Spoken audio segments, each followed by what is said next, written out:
Welcome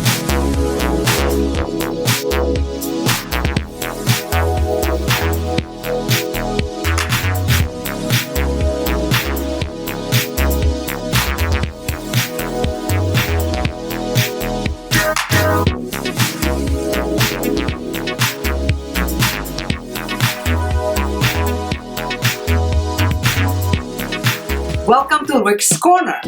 The man, the myth, the legend. Now on with the show.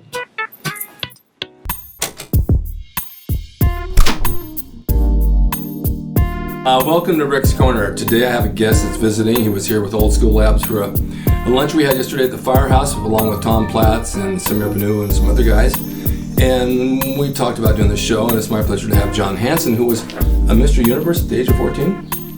No, I started bodybuilding at 14. Oh, I thought I read that you were Mr. Universe at 14. No. Well, in your head you were. Yeah, right, in my head I was. Do you think that's a good age to start at 14? Yeah, it seems like that's when most of the guys start. And I actually was interested in bodybuilding as a kid, reading the comic books like a lot of guys do. Yeah. But I didn't actually know what bodybuilding was. As you remember, back in the 70s, it was kind of an underground sport. Not a lot of people knew about it, a lot of old wives' tales about it and stuff like that. So once I found what bodybuilding really was, that's when I said I was going to be a bodybuilder. You know, I'm like you. I had all these magazines from the 1940s and 50s growing up, and I looked at these guys, and Weider had an ad. There were two brothers, twins from Canada, Yvonne and Pierre Brunet. Do you remember them? No. No one does. But I do, because they're in the magazines in my garage. These guys are really well built, and Weider's ads was always pack 10 pounds of muscle on your frame in 30 days. Pack 10 pounds of muscle. Yeah. Well, I thought about that, and I said, how in the world do you do that? And I thought, well, maybe I'll go down to the butcher shop and grab 10 pounds of ground beef and just slap it on my biceps. Right. The way he made it sound is the way it made it sound to me. Yeah. So I read his magazines, and I read some of the routines, and just like you experimented around, right? Mm-hmm. Yeah, I trained at home for the first couple of years because I didn't have a driver's license. And the gyms weren't around back then. You know, there was no gyms close to my house. I think the closest one was 8 miles away. I was going to ask my parents every day to drive me to the gym, so we just set up a back room in my house, and I just worked out there for the first 2 years until I got my driver's license. What'd you have to work with? Had a 110-pound weight set, of course, and that's standard. Yeah, expanded it to the incline bench, the adjustable incline bench. Yeah.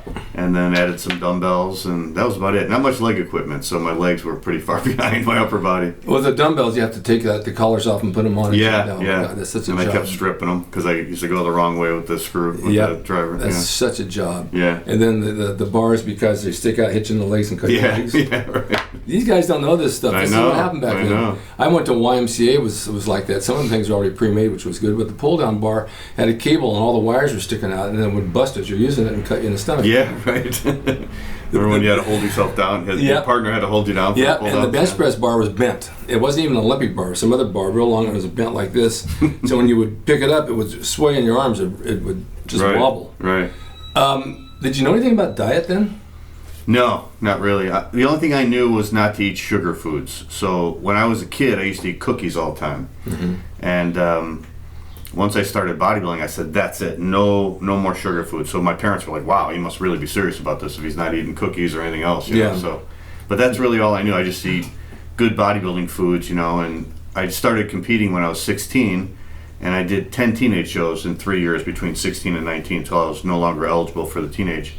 And in that time, too, I really didn't know what I was doing with dieting. I just used to eat low calories. You know, I never counted everything up. Ate a lot of tuna fish. And what about milk? Yeah, drank a lot of milk back then. Everybody drank milk and, you know, made all my protein drinks with milk. Yep. But didn't know a lot about supplements. It wasn't until I stopped competing as a teenager and then I wanted to bulk up and I had a really fast metabolism. So I really had to learn about nutrition then in order to do it. I don't think there was a lot of supplements back then. No, there wasn't. Very limited protein. Not very good ones. Hoffman's protein. Although I worked with Weider, I never took his stuff. I didn't trust it. Yeah. I didn't know if it was any good. Rio Blair had the best. Yeah, that's what I heard. But it was unaffordable. Mm-hmm. And then somebody came out with it again. They had a 3-gallon tub, $300. I said, no, it's too much money. But I was always told, like you, eat a lot of protein. Yeah. So I'd have tuna, fish, chicken, beef, and milk, 3 quarts of milk a day. Yeah. And spaghetti and Mexican food. And then I go to the gym and train on about 6 Oreo cookies. Yeah. That was your pre-workout. I got my pre-workout, 6 Oreos. Right. And it was okay. Yeah. When did you first start seeing results in your body? How long did it take you? Well, within the first year, I started off, I was 135 pounds, and I used to look at the magazines and be like, man, I'm never going to look like this. You know, these guys look like they're from another planet. I'd look at Arnold and Lou Ferrigno and Robbie. Yeah. And then when I was 15, after 1 year of training, I had my brother take some pictures of me hitting all the basic poses, double bicep, lat spread, and I could see the potential. I could see I had a structure. I had the wide shoulders, big rib cage. I already had a peak on my biceps. My lats were really long. They were attached very low. I had a good lat spread when I was 15. Yeah.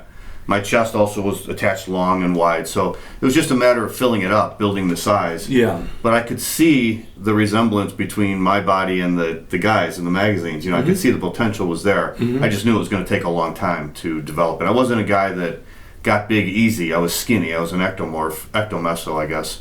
But it was just going to take a lot of training and a lot of eating, you know, to get there. And a lot of rest. Yeah, yeah. That's the thing that people don't realize. You need your sleep. Yeah, yeah, for sure. I see people come to the gym and they've been out the night before drinking and staying up all night and then they're not making any progress. It's important to get that rest, and it's really hard sometimes because you think, oh man, I got to increase my workout, and it starts going down. You don't know why, because you're not recovering enough time to come back. Yeah. I mean, I've tried taking 2 or 3 days off, and I come back the 4th day, man, I'm strong as it's the best. Especially as you get older. Yeah. The rest is even more important. I'm not getting older. Just getting better. Yeah, I'm just staying the same. How'd you split your workouts up according to body parts? At the beginning? Yeah. I think I was training 6 days a week. I was following Arnold's routine, you know. In fact, I was training twice a day when I started. Okay. I would get up in the morning before school and work out and then go back at night, you know, after I got home from school. Yeah. And then I learned he had a question and answer column in Muscle Builder, and he said, no, if you want to get bigger, you have to train 4 days a week, not 6 days a week, you know. So then I cut it to 4 days a week. And so I was doing the push-pull when I was really bulking up, chest, shoulders, triceps, and calves in one workout, and then legs, back, biceps, and forearms in the other workout. And so I did Monday, Thursday for the first workout, and then Tuesday, Friday for the second workout, resting the other 3 days. I did that with Bill Grant. We did 4 days a week, and I made my best gains like that too. Yeah, yeah. The only problem was on leg day, it's hard to do anything but legs. I know, yeah. When you're done, I was able to do it when I was 20, but as you get older. Yeah, I did legs just 2 days ago, and after that I had to take a nap. Yeah. Actually, I was falling asleep at the stoplights. Seriously, I went to Starbucks, got some coffee, and sat against the wall next, and I was like dreaming. Because legs knocked me out. Yeah. And of course, I had a new knee too, hardest. so that I had to do hack squats on my new knee, and that's working fine. But it did make me tired. Yeah. Then you go back before my time with Steve Reeves, and those guys were working each body part 3 times a week. Yeah. Oh, full body, right? Full body, Monday, Wednesday, and Friday. Yeah. And they made progress. Yeah. But Crazy. then again, it's less because you less. have Tuesday, Thursday, and Saturday and Sunday off. Less volume, yeah, less sets, yeah. Gyms weren't open. Right. And if they were open on Tuesday and Thursday, it was Ladies' Day. Yeah, oh really? Yeah, you don't remember that, do you? No. They had Men's Day on Monday, Wednesday, Friday, Ladies Tuesday, Thursday, and Saturday. They would not let the men and women work out together. Okay. And I grew up in Bakersfield at a gym that did exactly that. And I said, you know, I'm coming up from Venice to visit them when I moved out of there.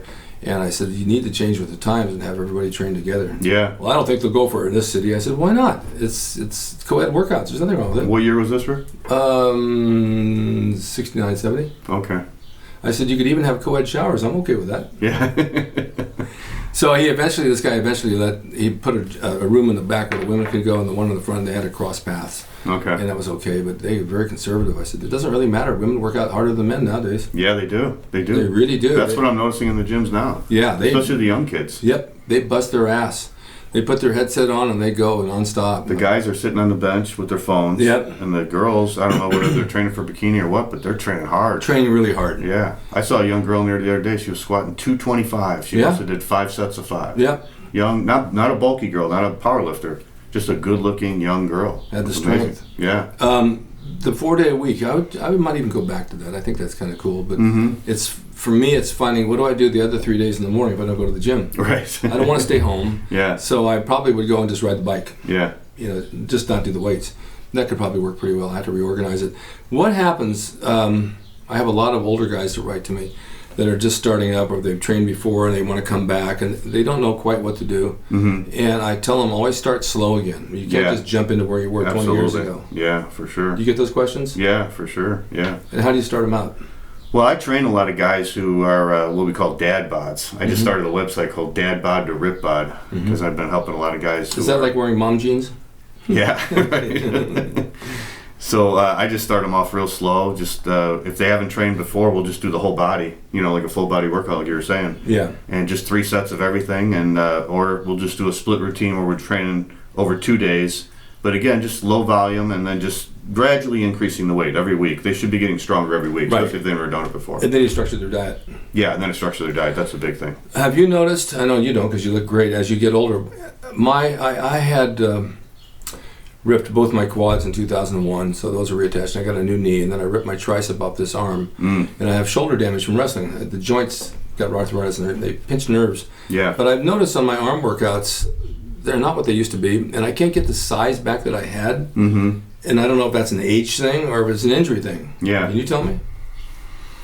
I don't know. Maybe just do more volume, more frequency, Either that or less. I've noticed that as guys get older, they lose their triceps. Have you seen that? Yes. I've seen that too. Mm-hmm. I've been doing my triceps twice a week now just because of that. Do you think it helps? Yeah, it has helped, yeah. 3 times is too much. Yeah, I would say so, yeah. I do one heavy workout and one light workout. Albert Beckles told me the same thing on the biceps. He said, I would just do a couple of sets every day. He said, I Yeah. would do 20 sets on them. Yeah. But I know I used to. I used to do 15, 20 sets, and my arms were good. And then when I ripped the tricep, it got a little worse. And then as I get older now, I see that the whole thing coming down, that skin around it getting a little wrinkle. I said, I don't like this because everything else is nice. You know what exercise I recently discovered? Bench presses off the floor. Really? Yeah, like a closer grip like this with the elbows pointed toward the legs. Almost like a close grip bench. Yeah. Which I never really got into. I always felt it more in my shoulders. I couldn't get a full extension. Mm-hmm. So this one I just go down to the floor, actually laying on the floor, bench press down to the floor, pause for a second, and then go up and lock out. And I really feel it in my triceps. Don't the plates hit the floor? No, because you're here. The plates are over here. So You're using good. 45s? Yeah. And they don't hit? No. I'm surprised. Yeah. Well, I've done that, but I've done it on a Smith machine. Okay. Close grip on a bench. Yeah. I don't know if I can get off the floor. I jump around that ring and I get up and down and then sit down in the chair and I can't even get up half the time. But there's got to be a solution to the bicep because it's a small muscle and it's easy to overwork. Yeah. And Dave Dripper used to tell me, he says, you'll turn it into a peanut if you overwork that bicep. Mm-hmm. So I don't know, 3 sets, 6 sets, 4 sets, 8 sets. Lately I've been doing 8 sets to 10 sets, 2 exercises. That's it. Yeah, that was a bicep. The biceps have always been easy muscle for me. Have they? When I did back really heavy, they grew a lot from that. So I do like maybe 6 sets for them. That'll be it. Maybe that's the answer. Less is more. Yeah, at least for that muscle. And now how are you training? What's your schedule like? Training 4 days a week. I do chest, triceps, and calves on the first day, legs and abs on the second day, shoulders, a light tricep workout, and calves again on the third day, and then back and biceps on the fourth day. And then sometimes I'll add another leg workout on the weekends, depending how sore they are. Yeah, I found that recently the 1 time a week on the legs is plenty. Yeah. 2 times used to really work for me, but now it's too hard for me. Yeah. If I'm doing squats and hack squats, they get so sore sometimes for 4 or 5 days. Really? Yeah. What about your diet as far as carbs daily? How much do you take in? Right now I'm dieting because I want to do some photo shoots this summer. So I'm eating about 2,200 calories. Protein is only about maybe 215 a day. And then the carbs are about 200. That many? Yeah. And then fats are about 50. Do you think you need that many carbs? Yeah, it seems like I respond better when I eat more carbs and a little less fat. Platts told me the same thing. Yeah. And I've always followed the rule that I keep my carbs really low. Yeah. But maybe it doesn't work like that anymore. Yeah, Tom made progress, right? When he won the America from 77 to 78. Remember when he was real close between him and Tufel? And then he got on the American team and won the universe. I think that was one of the things he did was he increased his carbs. Increase his carbs, yeah. What kind of carbs? I take in jasmine rice, oatmeal, sweet potatoes, post-workout drink, and Ezekiel bread, Ezekiel muffins. Yeah, I've had it. I like it. I love those. It's kind of like in my mind risky because I think if I eat like that, I'm gonna get fat. Mm-hmm. But maybe not. Yeah. You do it and you think, okay, I'm getting fat. Yeah. It plays tricks on you. But maybe that's the answer. Maybe I'm not getting enough carbs and I get tired and I need something to fill the muscle out. Yeah. Well, when I was competing in my 30s, I would eat 3,000 calories and get ripped on that. So now I got to go down to like 2,200 to get ripped. I get about 2,200 too. Yeah. I eat good. I just had lunch. I had a beef patty, eggs, and cottage cheese. Yeah. That's great. I got a bran muffin I shared with the dog. He ate most of it. And that's enough for me. I can't eat more than that. And I can't add any carbs to that because it's too much food. Right. But it's still high protein. Mm-hmm. That sound right? Yeah. And yesterday at the firehouse, I had the chicken breast with the eggs. And then blueberry multigrain pancakes. Yeah. Which were really good. Yeah, they got great pancakes. But I'm watching everybody. I watch Samira and I watch Platts. They're all eating their eggs and their oatmeal. Yeah. Samira was making fun of me because I was eating egg whites. I don't eat egg whites. I eat the whole yolk. I just ordered the bodybuilder breakfast, so that's what they gave me. Yeah, I know. So what are your plans now for what you're doing? What do you got books? Yeah, I'm doing some books on Amazon. I did one called Bodybuilding Heroes and Legends, which I brought to you. Right. And that was some really good stories about the 70s bodybuilding, so that was a really fun book to write. I did a book called the MP6 Workout, which is the kind of workout I'm following right now. That's called, it's cycling workout. So I do 6-week cycles for power, and then I transition over into lighter weights where I'm doing the same exercises, but I should be stronger from the power cycle. Now I use it for the mass cycle. So they're 6 weeks each. That's why I call it MP6. So I wrote a book about that. And then I just did a new book called Diary of a Natural Bodybuilder, which is basically all the protocol I followed with my training, my nutrition, supplements, everything for all the natural shows I did from 91 to 98. Okay. You got a lot of stuff out there. Yeah. It's all on your website? Books. Yes. Yeah, it's on, I have a website called Bodybuilding Legends Show. And that's where I do my podcast every week. So I have a Bodybuilding Legends podcast. Oh, you didn't tell me about the podcast. I like that. Yeah. And how you do it once a week? Yeah, I do it once a week. And then I do some longer video interviews. So those are on there also. How do you do the podcast? How does that work? Is it on iTunes or what? Yeah, it's on iTunes every week. So you just subscribe to it. And then it automatically pops up, on your phone. So I've become a big fan of podcasts. We're going to talk about. I have an idea for that. Okay. So if somebody wants to reach you, how do they? They can email me at naturalolympia@gmail.com. Okay. Or they can get me through my website, bodybuildinglegendshow.com. Okay, one more question. Okay. This is the big one. I don't normally talk about this. How do you feel natural bodying compared to bodybuilding where you take some anabolics? How much of a difference do you think that makes? Oh, I think it makes a big difference if you're taking anabolics, for sure. Yeah. Because some people, they do and it doesn't work. Yeah. They might either taking something that's not real, or they're taking not enough, or they're taking the wrong stuff, or they're not eating or training right. Yeah. So people always rag on when I bring it up, but it's a fact of life, and people are doing it. Oh, and yeah. nowadays you have this testosterone replacement therapy for the older guys. Yes. I see nothing wrong with that. Mm-hmm. The women do it for hormones, estrogen, and why shouldn't we? Why we're just going to grow old and just fall away? Right. So I think you have to have a certain amount past a certain age, and I think it's in your 40s when it starts to drop. Yeah, for sure. Yeah. But what I wanted to say was to these viewers that the anabolics aren't the answer by themselves. You've got to do the work. Right. You've got to put the work in, you've got to put the diet in, and then you might get better with them. Yeah. But if you do them thinking they're going to make you great, they're not. And don't overdo them because you end up getting pimples and fat and full of water. Yeah. Well, what I've noticed, Rick, with the internet and all these, places where people can express their opinion, I've seen a lot of people talk about all the steroids they're taking, a lot of younger guys. Yeah. So it almost becomes now where it's accepted, where it's like, oh yeah, I take them too. And what I've noticed with a lot of the young guys in the gym, when I help some people do contest prep and stuff, I get some men's physique guys, and they're like, well, I'm on this, and I'm on this, I'm like, are you kidding me? You're like 25 years old, and you're on all this stuff for a men's physique contest? Yeah. So I think the bad message is coming across with a lot of this is that you have to take drugs in order to get big. And what I try to tell these younger kids is your testosterone level at that high is so, at that age, is so high. And your hormone levels in general, your growth hormone, you can eat a lot of food, you're not going to get fat, your testosterone's already high, you have a lot of natural strength. It's just a matter of just putting the work in, going to the gym and training hard and believing you can get that way without taking drugs. I think so many of these younger kids think now that they have to take the drugs as soon as they enter the gym, and that's just not true. Not true at all. No. It's the same thing with wrestling. In my ring out there, I have people call me that want to become wrestling superstars. They watch it on TV, and they'll call me and they say, well, how long do I have to do? 6 weeks and I can go? No, these guys train for years. They're still training. Yeah. And there's no shortcut. You have to learn how to bump, how to do holds, how to sell, how to go through all the motions in the ring and over the ropes and get hurt because it's not fake. It's choreographed, but it's definitely hard. Yeah. And you got to learn your timing and how it's like dancing with somebody. You don't want to step on their feet. So you have to work around people, and it takes a long time to get that timing. And they think in a few weeks I got my ring name and I got my wardrobe and I got the music, I'm ready to go. Mm-hmm. It doesn't work like that. No. Just like bodybuilding. No, it's hard work. It's dedication. You can't get away from that. It's not about the drugs. Not that the drugs aren't involved in bodybuilding. Of course they are. They're involved in everything. In every sport, right. But it's the emphasis shouldn't be on that. I always preach that it should be on hard training, dedication. You know, when I got into bodybuilding, I was reading about guys like Frank Zane, who took a real mental approach to this. And I was talking to Tom yesterday when we had our lunch at the firehouse, and how so many bodybuilders back then were looking at it as a mental thing. You know, they were look how Tom used to approach the squat.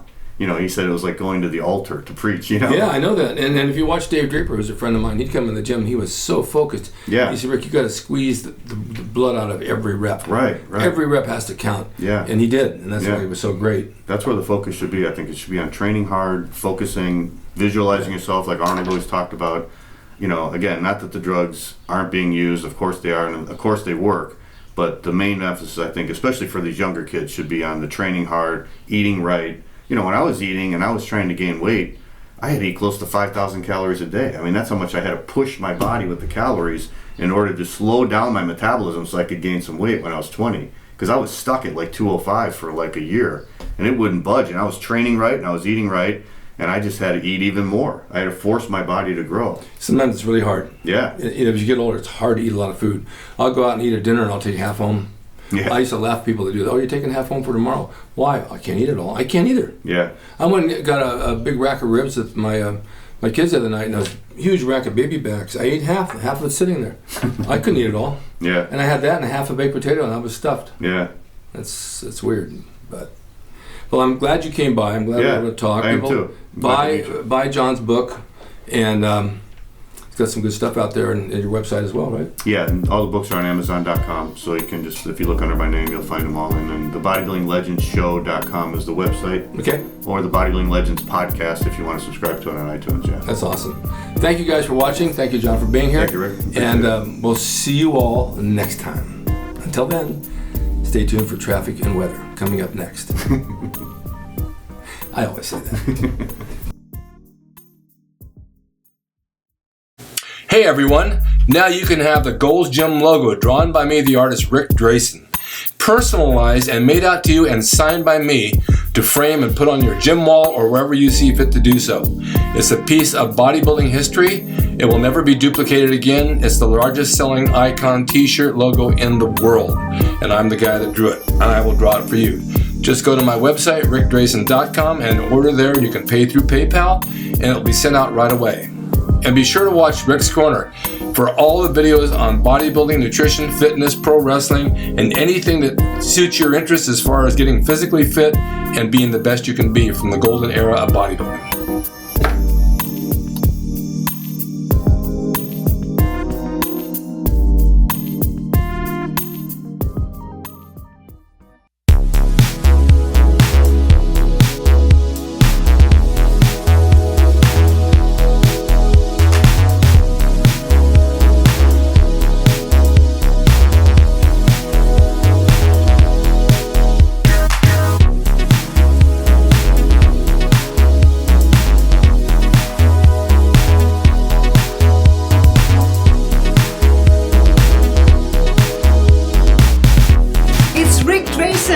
He's the equalizer, baby. See you next time.